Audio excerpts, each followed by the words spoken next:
上一條片我哋只係睇高音，今條我哋睇真正拉開差距嘅控制力。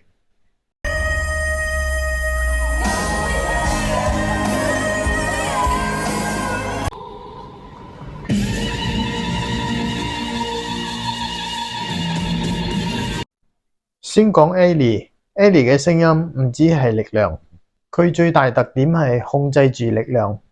高音可以好強，但同時可以一樣收細，由細聲推到爆發，轉換好自然。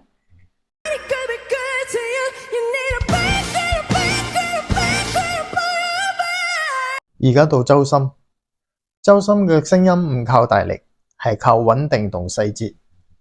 佢嘅高音可以好輕，但係每一個音都好準。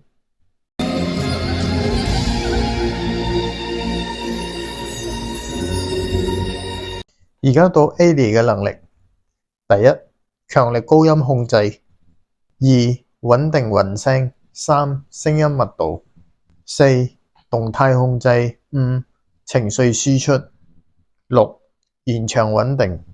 力量之中有控制。而家到周深：一，高音準確度；二，氣息控制；三，頭聲穩定；四，聲區融合；五，細節控制；六，音色乾淨。輕，但係非常穩。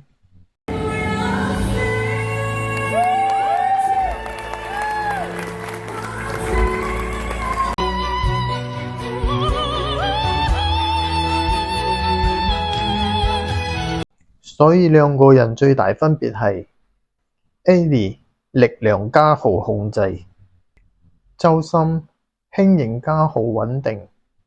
一個用力量控制聲音，一個用控制支撐聲音。